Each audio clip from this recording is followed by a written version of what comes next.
కానీ జార్జియాని స్పెసిఫిక్గా the best country for MBBS students అని చెప్పగలుగుతున్నారు ఎలా? హలో అండి, మామూలుగా ఇక్కడ చూస్తే ఎవరైనా నీట్ రాసిన వాళ్ళ టాప్ ప్రయారిటీ, ఫస్ట్ ప్రయారిటీ వచ్చేసి ఎంబీబీఎస్ మాత్రమే. సో ప్రతి ఎపిసోడ్లో నేను చెప్తున్న ఒకటే విషయం ఏంటంటే 23 ఈ సంవత్సరం 23 lakhs ఆఫ్ స్టూడెంట్స్ నీట్ రాయడము. మీరు అన్నట్టు 1,18,000 సీట్స్ ఉన్నాయి, కానీ ఫ్రీ సీట్స్ కావాలండి. కరెక్ట్.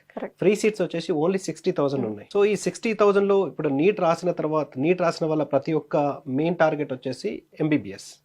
సో ఎంబీబీఎస్ ఇప్పుడు నీట్ రాసిన తర్వాత ఒకవేళ ఫ్రీ సీట్ ఎంబీబీఎస్ రాకపోతే ఈ 60,000లో ఈ 23 lakhsలో ఉన్న స్టూడెంట్స్లో 60,000లో ఒకవేళ సీట్ రాకపోతే వాళ్ళకున్న ఆప్షన్స్ వచ్చేసి మేనేజ్మెంట్ కోటా, ఎన్ఆర్ఐ కోటా, లేకపోతే లాంగ్ టర్మ్ తీసుకోవడం, కాంప్రమైజ్ కావడం. సో మేనేజ్మెంట్ కోటా అంటే ఒక మధ్యతరగతి కుటుంబానికి పాసిబుల్ అయ్యే పరిస్థితి లేదు, ఎందుకంటే 70 lakhs ఆల్మోస్ట్ అవుతుంది ఓన్లీ కాలేజ్ ఫీజే, హాస్టల్ ఫీజు కాకుండా.